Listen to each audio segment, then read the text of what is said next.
constipación aguda y crónica. Mi nombre es Mari Segarra, soy médico pediatra del Hospital Yanaguara. Bueno, este es un problema frecuente en la infancia con una prevalencia variable, entre 0.3 a 8% de la población infantil aproximadamente. Representa el 5% del total de visitas en el consultorio de pediatría y en gastroenterología aproximadamente el 25%. Tiene mayor prevalencia en etapa preescolar. Es importante conocer algunos puntos importantes en los pacientes pediátricos. El 90% de neonatos elimina meconio dentro de las primeras 24 horas de vida. En promedio son 4 deposiciones por día durante la primera semana de vida. Durante los 3 primeros meses es variable, dependiendo de la alimentación. Es más frecuente en los bebés que reciben lactancia materna. Es realmente frecuente. Algunos bebés lactan y hacen deposiciones, siendo estas aproximadamente unas 10 a 12 por día. Entonces, los padres acuden por la emergencia preocupados, ¿no? Refiriendo que su bebé está haciendo diarrea, y realmente es parte de lo normal. Mientras que otros bebés hacen deposiciones cada 7, cada 8 días, considerado dentro de lo normal si es que tiene una buena ganancia ponderal, si lacta bien, si no hay distensión abdominal, y luego de los 7 días hace deposiciones dentro de parámetros dentro de lo normal, sin esfuerzo, de una consistencia adecuada. La frecuencia normal de las evacuaciones disminuye conforme la edad avanza, y esto se debe a cambios en la motilidad intestinal. Así vemos que aproximadamente a los 6 a 12 meses es un promedio de casi 2 deposiciones al día, y en los mayores de 3 añitos ya es una deposición por día. La disquesia del lactante. La disquesia del lactante se refiere a un trastorno funcional que presentan algunos lactantes. En algunos casos, literaturas lo consideran menores de 6 meses y otros inclusive de 9 meses. ¿Qué presenta el bebé? Llanto, esfuerzo, que dura aproximadamente unos 10, inclusive hasta 20 minutos, y luego hace unas deposiciones de consistencia normal. Entonces, si tenemos un bebé de 5 o 6 meses que antes de hacer las deposiciones llora, obviamente les va a preocupar a sus papás, ¿no? Quienes van a ir por emergencia, y nosotros tenemos que tranquilizar, explicarles que es parte de lo normal. ¿Y esto a qué se debe? Se debe a un fallo en la coordinación entre el aumento de la presión intraabdominal y la relajación de la musculatura del suelo pélvico. Y bueno, tiene una resolución espontánea, ¿no? Eso tenemos que explicarles a los papás y tranquilizarlos. En cuanto a la definición de constipación no es un concepto clínico que se circunscribe exclusivamente a la frecuencia de las deposiciones. Incluye también las características de estas, el tamaño y la dureza, las diferentes manifestaciones asociadas, que incluyen dolor, malestar, posturas de evitación y pérdidas fecales o rebosamiento, ¿no? Se considera aguda, transitoria, cuando tiene una duración inferior a las 8 semanas, y en este caso responden a intervenciones a corto plazo, una intervención conductual, el uso de laxante por días o por semanas, mejorar la dieta, incluir fibra para incluir el incremento de líquidos, ¿no? Y si hay alguna fisurita anal, también el tratamiento de ello. En cambio, cuando los síntomas se prolongan ya más de 8 semanas, el tratamiento va a ser prolongado con laxantes y cambios conductuales y en la alimentación, como veremos luego. El estreñimiento se divide en 2 tipos principales, siendo orgánico el menor porcentaje, solamente el 5%, mientras que funcional es aproximadamente un 95%. Y aquí la historia clínica y la exploración física son muy importantes para excluir las causas orgánicas, diagnosticar constipación funcional y reconocer las complicaciones que podrían presentarse. El diagnóstico de constipación es meramente clínico y está basado en los criterios de Roma IV, el diagnóstico de constipación funcional, ¿no? En niños Los niños son propensos a desarrollar este estreñimiento en 3 periodos básicos, ¿no? Después de la introducción de los cereales, alimentos sólidos, cuando se inicia la alimentación complementaria.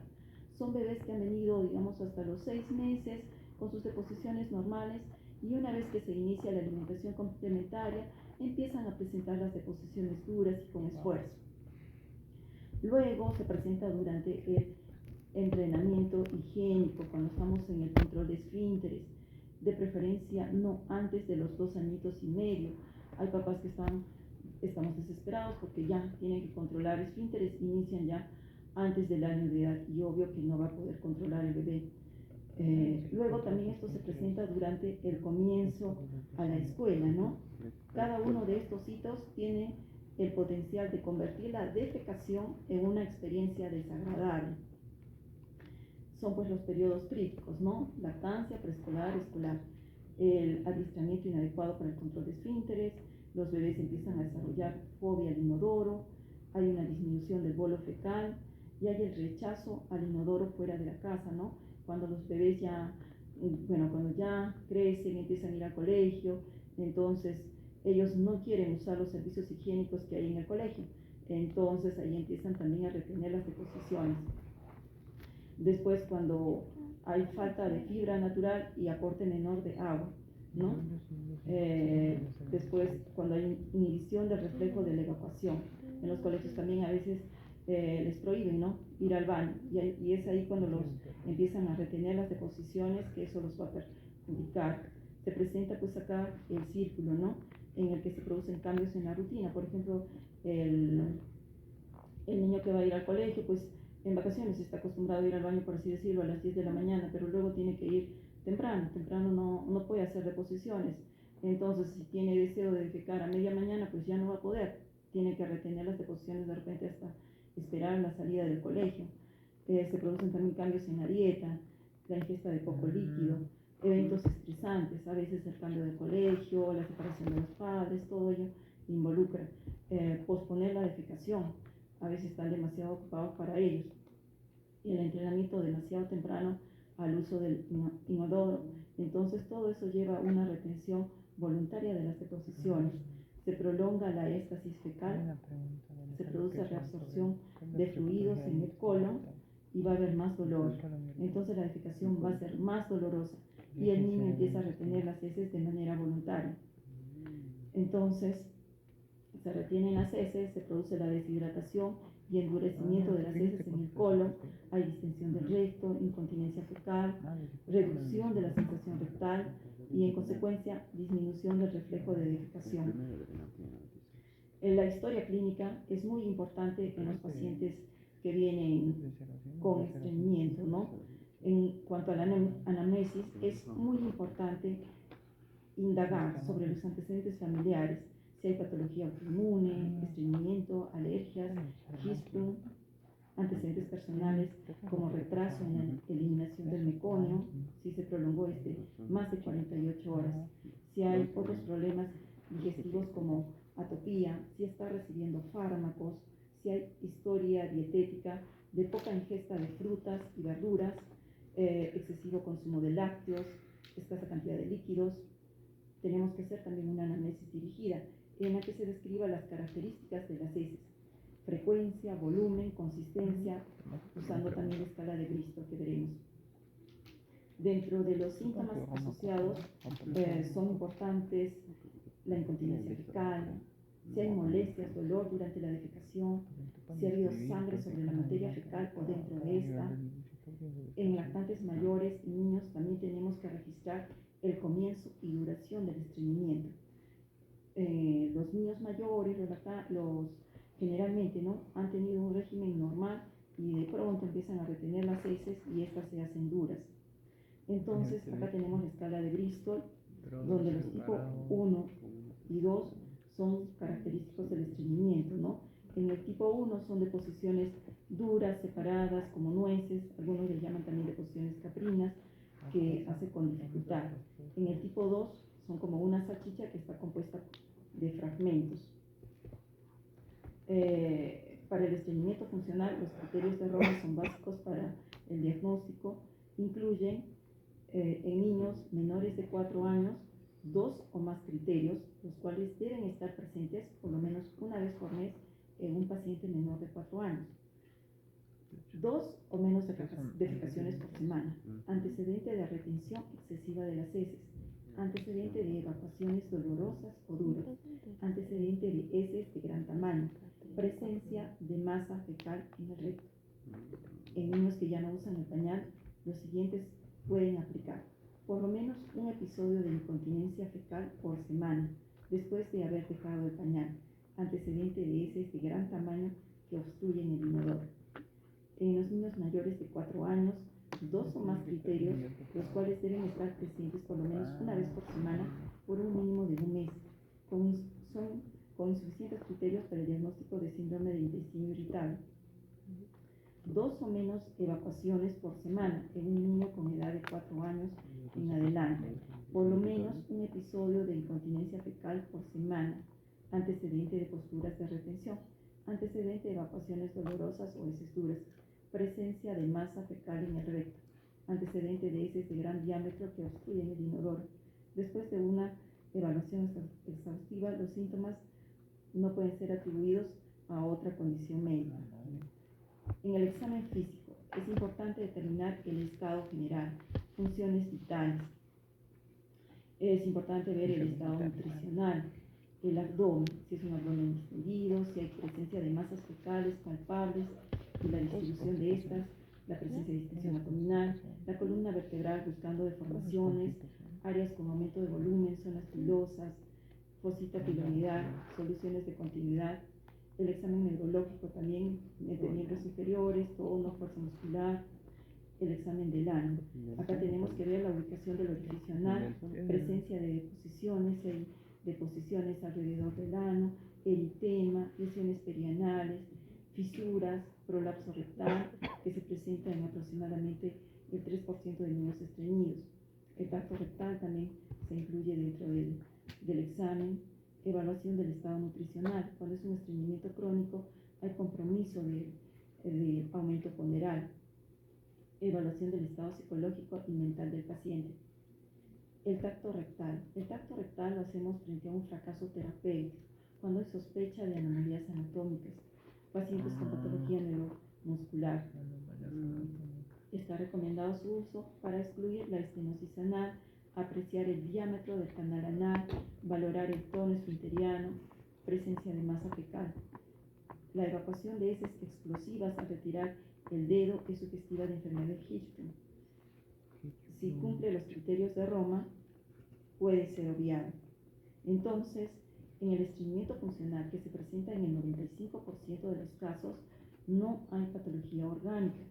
El inicio del estreñimiento se da tras un periodo libre en el que el paciente estuvo bien con las deposiciones normales y hay un antecedente de un factor precipitante. Puede ser cambios en patrones alimentarios, como ya dijimos, el inicio de la alimentación complementaria, el aprendizaje inadecuado de control de esfínteres, factores emocionales estresantes, cambio de colegio, domicilio, depresión, nacimiento de un hermano, separación de los padres, abuso sexual, entre otros. Factores que contribuyen. Tenemos constitucionales y hereditarios, psicológicos, educacionales, temor a la defecación, posturas retentivas, incontinencia fecal, factores dietéticos, bebe poco líquido, régimen desequilibrado, rico en proteínas, carbohidratos y escasas fibras. Entonces, en el primer contacto que tenemos con el paciente es indispensable identificar, ¿no?, si estamos frente a un paciente con cuadro con estreñimiento funcional o es orgánico. Y es indispensable identificar también la presencia de impactación fecal. La impactación fecal es la presencia de una masa fecal grande y dura, que durante la exploración abdominal se puede identificar, ¿no? Así también se puede encontrar, si se hace un tacto rectal, una ampolla rectal dilatada y llena de materia fecal, o la excesiva cantidad de heces en colon en una radiografía simple de abdomen. Son signos de alarma que nos indican hacer más estudios, la presencia de antecedentes familiares de patología orgánica que provocan estreñimiento, hipotiroidismo, fibrosis quística, enfermedad celíaca, retraso en evacuación de meconio, 48 horas, debut en los primeros días o semanas de vida, alteraciones somatométricas. Todo esto ya nos va indicando que puede ser un estreñimiento de causa orgánica, ¿no? La presencia de heces acintadas que puede haber en el registro, diarrea sanguinolenta en un lactante estreñido, vómitos o distinción abdominal importante, fiebre, rash, neumonía, que puede ser una fibrosis quística, retraso psicomotor, síntomas o signos de enfermedad neurológica, ¿no?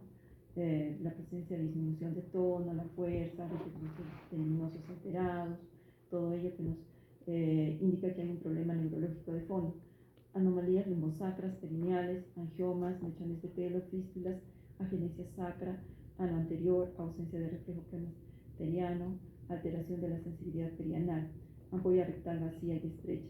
Signos y síntomas de enfermedad sistémica. Bueno, cuando hay estos signos de alarma, pues ya tenemos que hacer algunos estudios porque ellos ya nos están indicando que podría ser una patología orgánica de fondo. El estreñimiento es secundario cuando hay alteraciones en el colon, atresia y estenosis anal, estenosis de colon, ano ectópico, fisuras, tumores, abscesos. Hay enfermedades sistémicas también asociadas a estreñimiento secundario, hipotiroidismo, hipercalcemia, hipocalemia, hiperparatiroidismo, diabetes mellitus, diabetes insípida, entre otras, ¿no? Alteraciones de la motilidad, la enfermedad de Hirschsprung, por ejemplo, abuso sexual, problemas psicológicos, alteraciones neurológicas, mielomeningocele, también los limitos con parálisis cerebral infantil, la presencia, si están recibiendo algún tipo de medicamentos, por ejemplo, el metilfenidato, el sulfato ferroso que lo usamos en anemia. Bueno, los pacientitos con parálisis cerebral infantil también a veces reciben anticonvulsivantes, fenitoína, los antiácidos también, como el sucralfato, también están asociados a estreñimientos, ¿ya? Acá tenemos que hacer el diagnóstico diferencial entre lo que es un estreñimiento funcional y la enfermedad de Hirschsprung. En este cuadro podemos objetivar que en la enfermedad de Hirschsprung el retraso en evacuación del meconio, más de 48 horas, el inicio temprano en el recién nacido es casi frecuente, ¿no? No así en el estreñimiento funcional. En el estreñimiento funcional es frecuente el inicio luego de los 2 años, la presencia de encopreses, heces grandes. Después, también en el estreñimiento funcional son frecuentes las conductas retentivas, mientras que en Hirschsprung es frecuente la presencia de síntomas obstructivos, distensión abdominal, el bajo peso, la ampolla rectal vacía y el tono del esfínter anal aumentado. Dentro de los exámenes auxiliares, bueno, como dijimos, el diagnóstico del estreñimiento funcional es clínico, ¿no? Solicitamos una radiografía de abdomen en casos con incontinencia fecal en los cuales la exploración física no permite detectar la presencia de heces retenidas en el recto. Después, si los pacientes no han respondido al tratamiento o si se sospecha de una causa orgánica. En los casos de incontinencia fecal retencionista, distensión del colon con abundante materia fecal. El enema contrastado con bario está indicado en pacientes con datos de alarma sugestivos de malformaciones anatómicas, estenosis colónica o enfermedad de Hirschsprung. Después, la manometría anorrectal, donde la presencia de reflejo rectal inhibitor interno inducida por distensión transitoria del recto excluye la enfermedad de Hirschsprung. La biopsia rectal está indicada en pacientes con datos de pseudoobstrucción intestinal con la finalidad de hacer un diagnóstico diferencial entre enfermedad de Hirschsprung, displasia neuronal intestinal y miopatía visceral. La biopsia del recto por succión o quirúrgica es el método más exacto para el diagnóstico de enfermedad de Hirschsprung. Bueno, también otros estudios para descartar una causa orgánica que se hacen incluyen las radiografías simples de la columna lumbosacra. Después, los problemas de hipotiroidismo, todo el hipotiroideo, la determinación de plomo, desde el sudor o estudios genéticos para determinar fibrosis quística, el calcio y otros electrolitos cuando pensamos que hay un problema metabólico. En cuanto al tratamiento, el objetivo del tratamiento es promover evacuaciones suaves e indoloras, previniendo la reacumulación de heces. El tratamiento no farmacológico incluye educación. Tenemos nosotros que hacer participar a los niños y a los padres, explicarles que el tratamiento no va a ser durante un periodo corto, el tratamiento es prolongado. Entrenamiento diario de deposiciones. Tenemos que aprovechar el reflejo gastrocólico, que se siente en el inodoro unas 2 a 3 veces durante unos 5 a 10 minutos. Y obvio, acá tenemos que tener también en consideración, ¿no?, que adaptarlo, digamos, para que los pies no estén colgando, porque no va a poder hacer las exposiciones, o también adaptándole el asiento, ¿no?, para que pueda el niño sentirse cómodo y hacer las exposiciones en forma adecuada. Después también se lleva un diario de heces donde se muestra la respuesta al tratamiento y se motiva al niño, se motiva el esfuerzo que hace, ¿no? Después, el cambio en la alimentación y aumento de la ingesta de líquidos. Hay que incluir una dieta equilibrada, aumentar el consumo de frutas, verduras y otras fuentes de fibras para lactantes mayores y niños, incrementar la ingesta de agua, reducir la cantidad de alimentos que provocan estreñimiento, por ejemplo, la leche, el queso. También debe de hacer actividad física y en algunos casos también la terapia conductual es importante, ¿no? Ahora, el tratamiento farmacológico incluye una etapa de desimpactación, luego el mantenimiento, el destete y un calendario de seguimiento. La desimpactación puede realizarse por vía oral o rectal, oral de preferencia, con fármacos que incluyen el polietilenglicol usado de elección, cuya dosis es de 1 a 1.5 gramos por kilo por día, durante 3 a 6 días. En caso de intolerancia a podemos usar la lactulosa 1 a 3 mililitros por kilo por dosis, 1 a 2 veces al día. Puede hacerse también la desimpactación rectal, pero siempre con el consentimiento de los padres, la explicación al paciente, ¿no?, si ya es un niño grande. Enemas de suero salino isotónico, 5 mililitros por kilo. Los enemas de fosfatos hipertónicos que no se usan en menores de 2 años. Los supositorios de glicerina no son efectivos en la desimpactación. Pueden ser útiles en un estreñimiento simple, pero en la desimpactación se van a quedar en las heces y realmente no van a servir. Ahora, el mantenimiento. El mantenimiento tiene por objetivo evitar la recurrencia y mejorar la consistencia y regularidad en las evacuaciones. Los laxantes se usan de acuerdo a edad, peso y gravedad del cuadro. Se recomiendan los laxantes osmóticos por su eficiencia, tolerancia y seguridad. El polietilenglicol de mantenimiento se usa 0,2 a 0,8 gramos por kilo por día y hay que ir titulando de acuerdo, ¿no?, a lo que va evolucionando, la respuesta que va teniendo el paciente. En caso de intolerancia utilizaremos la lactulosa. Y tenemos que evaluar el efecto del tratamiento en 1 a 2 semanas después de haber iniciado y continuar como mínimo 2 hasta 6 meses. Los síntomas deben de irse resolviendo el primer mes. No es que digamos el paciente ya hizo deposiciones y suspendemos el tratamiento. No, tenemos que continuar. O sea, una vez que ya se hizo la desimpactación, hizo deposiciones, tenemos que mantener el destete. El 50% logra destetarse luego de 6 a 12 meses y se hace en forma gradual.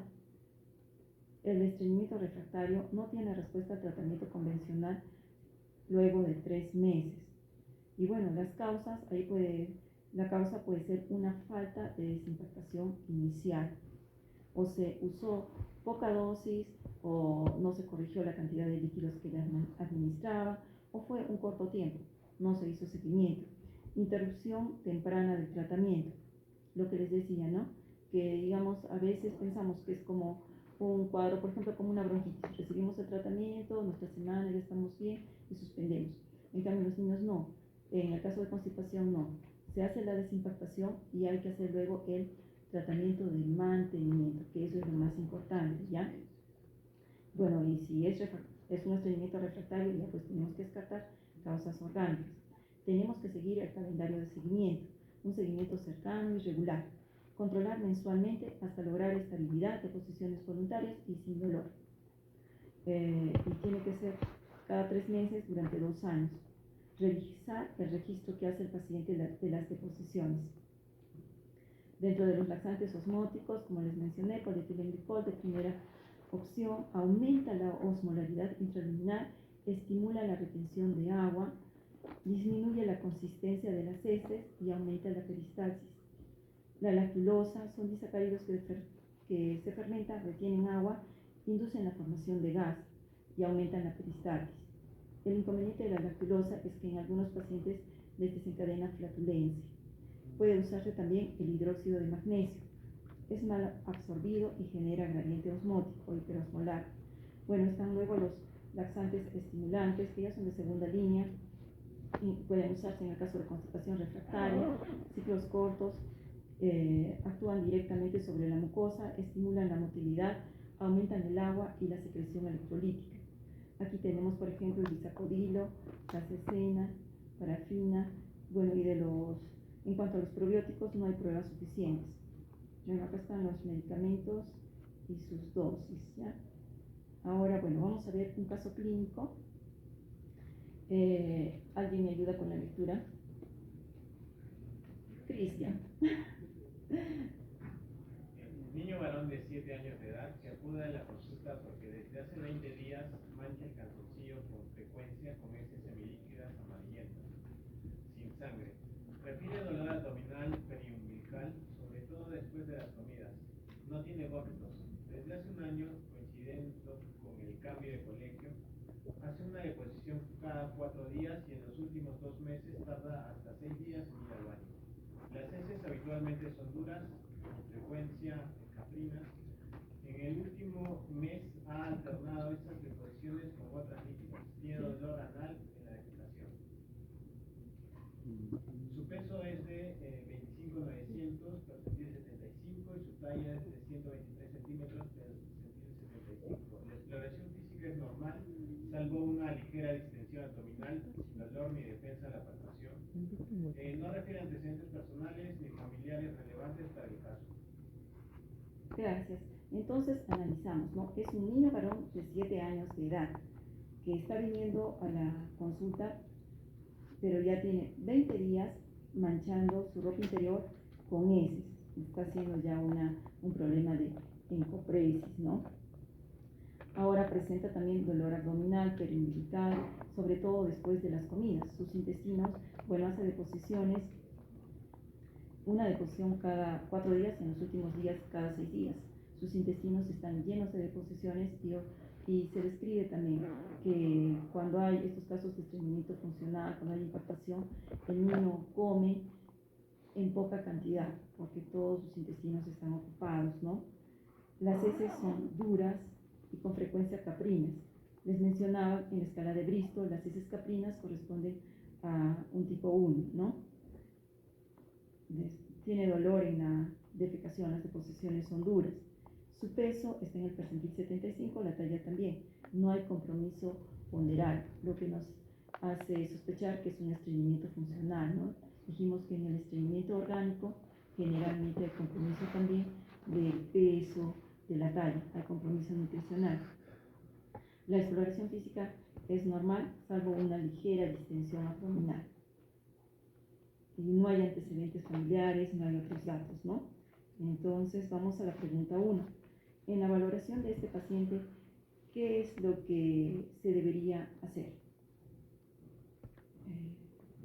Alternativa A, pedir un coprocultivo para identificar el microorganismo responsable de la diarrea, hacer una gasometría, realizar tacto rectal, remitir al paciente a salud mental. ¿Opiniones?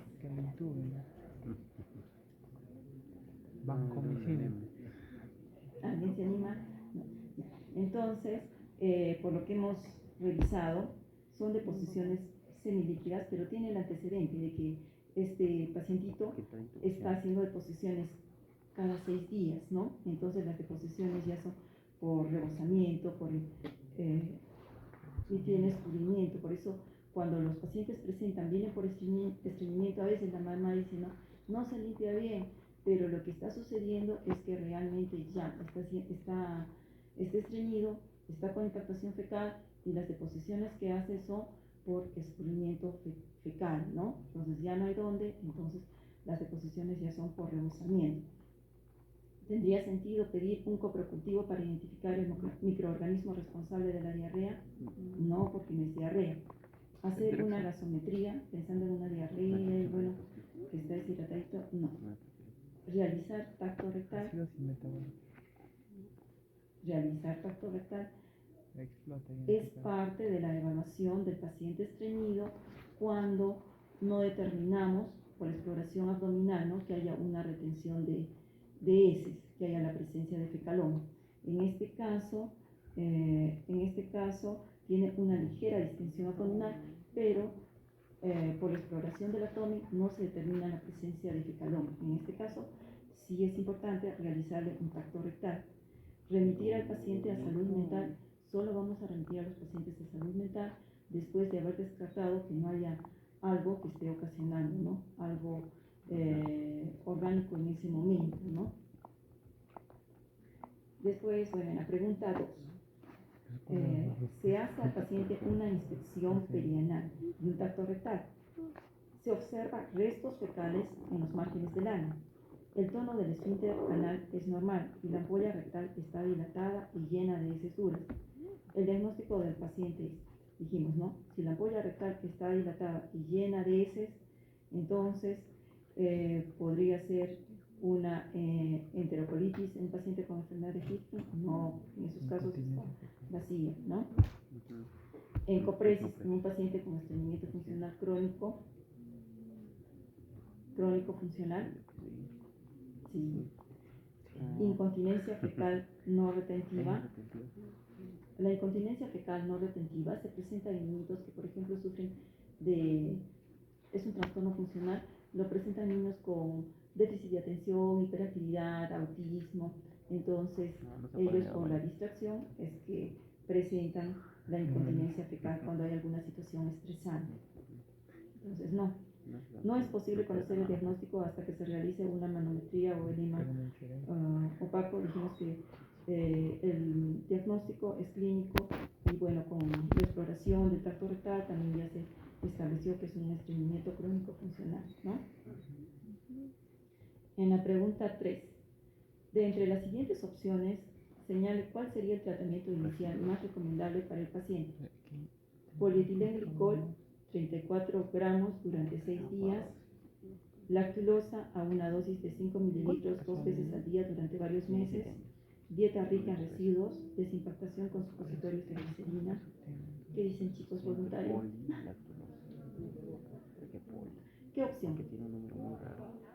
Muy bien. Entonces, porque dijimos, ¿no?, que la dosis del polietilenglicol para desinfectación es de 1 a 1.5.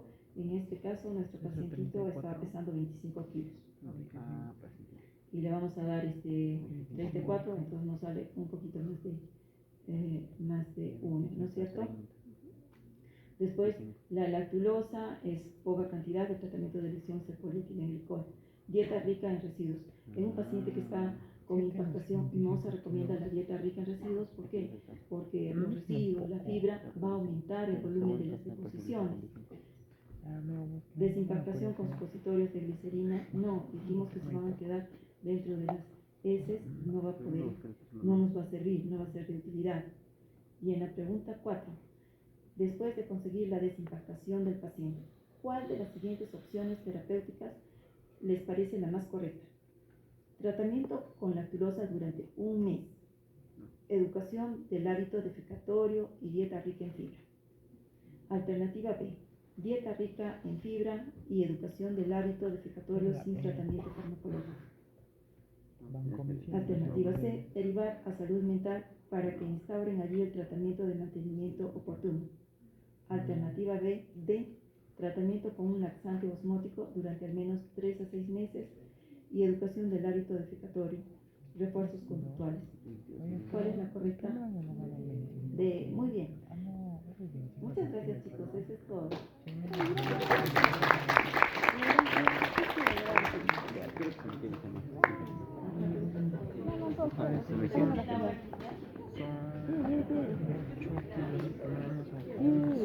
otro rostro,